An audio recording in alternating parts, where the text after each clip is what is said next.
नमस्ते दोस्तों आज की वीडियो में हम जानेंगे कि शारदीय नवरात्रि की पूजा में यानी कि घट स्थापना करने के लिए हमें किन किन चीज़ों की ज़रूरत पड़ेगी, किन किन चीज़ों की जो सामग्री है वो क्या क्या चीज़ें होगी, इसको हम जानेंगे इस वीडियो में।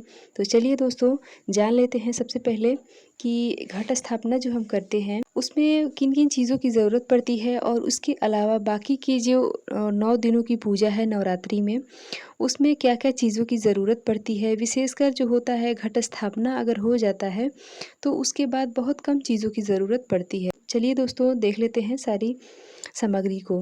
देखिए दोस्तों साल 2024 में जो नवरात्रि है वो कब पड़ी है, इससे संबंधित वीडियो मैंने अपलोड कर दिए हैं।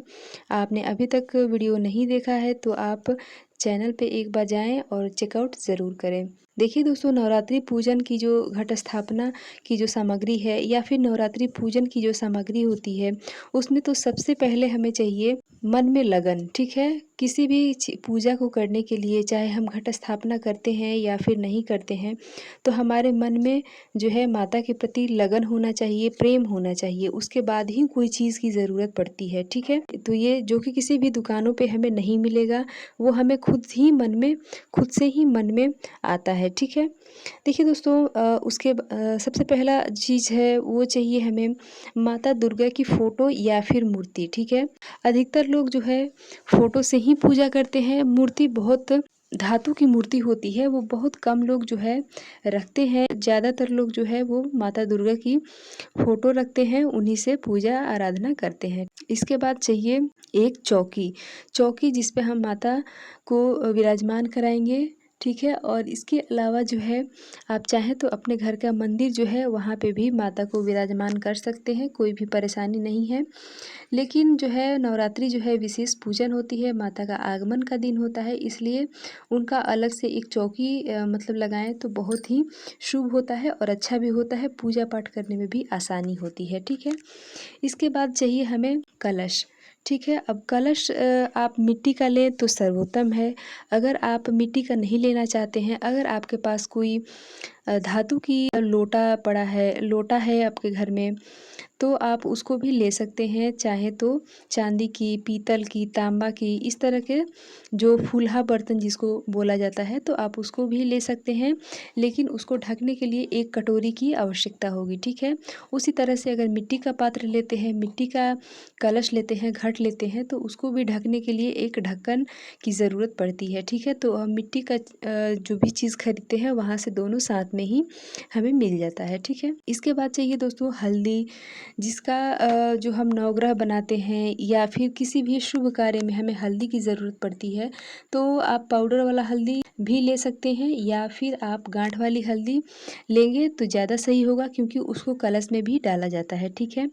पान सुपारी चाहिए, सिंदूर, रोली भी चाहिए, सिंदूर भी चाहिए, ठीक है? चंदन चाहिए होगा।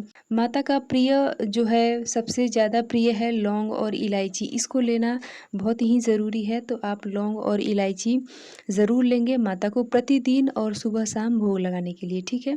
चुनरी लेंगे माता को ओढ़ाने के लिए, लाल कपड़ा लेंगे चौकी पे बिछाने के लिए, कलावा लेंगे नारियल पे, कलश पे या फिर किसी भी चीज़ को हम खाली नहीं छोड़ते हैं, तो उस पे जो है कलावा से ही मतलब बाँध दिया जाता है, तो इसके लिए कलावा चाहिए। अक्षत चाहिए पीला, ठीक है दोस्तों? पीला अक्षत इसलिए भी कि हम सादा-सादा कुछ भी नहीं रखना चाहते हैं यानी कि सफ़ेद-सफ़ेद, तो अक्षत चढ़ाने के लिए भी चाहिए और साथ में हम जो भी चीज़ें रखते हैं वो अक्षत का आसन देकर ही रखते हैं, ठीक है? माता को लगाने के लिए इत्र चाहिए, फूल माला, लाल फूल मिल जाए या फिर लाल फूलों की मालाएँ, गुड़हल का फूल मिल जाए तो अति उत्तम है क्योंकि माता की जितने भी स्वरूप हैं सबको जो है लाल फूल बहुत ही प्रिय है, तो इसलिए आपको अगर लाल फूल मिल जाता है तो बहुत ज़्यादा अच्छा है। और अगर लाल फूल नहीं मिल पाता है तो जो भी फूल मिले आप उसको भी ले सकते हैं, ठीक है? जौ चाहिए उगाने के लिए, कपूर आरती करने के लिए, आम का पल्लव या फिर अशोक का पत्ता चाहिए, कलश के ऊपर रखने के लिए सिक्का चाहिए, कलश में डालने के लिए 16 श्रृंगार, माता को चढ़ाने के लिए गंगा जल हमें चाहिए होता है हर चीज़ को शुद्ध करने के लिए और गंगा जल जो है कलश में डालने के लिए, ठीक है? दीपक और बाती चाहिए। दोस्तों अगर आप अखंड दीपक जलाते हैं, प्रज्वलित करते हैं, तो उसके लिए आपको एक अखंड दीपक चाहिए और साथ में बाती चाहिए और साथ में अखंड दीपक को जलाने के लिए तेल या फिर गाय का शुद्ध घी चाहिए। ठीक है। अगर आप अखंड दीपक जलाते हैं तो भी इसके अलावा एक दीपक हमें और चाहिए ज्वलित माता के सामने सुबह शाम प्रज्वलित करने के लिए, यानी कि जब भी हम पूजा पाठ करते हैं उसके लिए। ठीक है। जनेऊ चाहिए क्योंकि किसी भी पूजा पाठ में सबसे पहले हम गौरी गणेश की पूजा करते हैं, तो इसलिए उनको चढ़ाने के लिए जनेऊ चाहिए। दूर्वा चाहिए गणेश जी को समर्पित करने के लिए। मिठाई, फल, पंचमेवा, मिश्री, बतासा, यानी जो भी फल आपको मिल जाता है माता को भोग लगाने के लिए, या फिर जितने भी देवी देवता का हम आवाहन करते हैं उनको भोग लगाने के लिए। ठीक है। काला तिल चाहिए, घी चाहिए दीपक जलाने के लिए। इसके साथ ही मिट्टी चाहिए बोने के लिए, जौ उगाने के लिए। ठीक है। और अगर आप ज़मीन पे बोते हैं तो आपको अलग से पात्र लेने की कोई भी ज़रूरत नहीं है, लेकिन अगर आप का घर जो है अच्छे से फर्श है और या फिर आप चौकी पे रखना चाहते हैं आसन, तो उसके लिए एक पात्र चाहिए, मिट्टी का ही होना चाहिए तो ज़्यादा सही होगा। उसमें जो है कलश को सॉरी जौ को उगाने के लिए। ठीक है। तो ये सारा चीज़ हो गया। साथ में दोस्तों आप अगर माता के नाम से माला जप करते हैं या मंत्र का जाप करते हैं तो सबसे बेस्ट है कमलगट्टे का माला।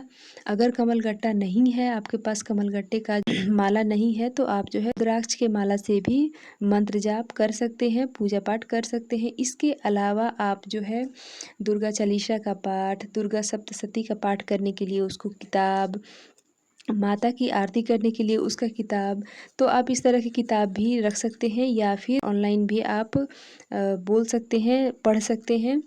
ठीक है। तो ये सारी चीज़ें चाहिए नवरात्रि पूजा सामग्री में। ठीक है। तो दोस्तों आशा करती हूँ कि ये सारी जो है जानकारी आपको अच्छी लगी होगी और आशा करती हूँ कि ये एक दिन पहले ही सारा आपने तैयारी कर लेंगे।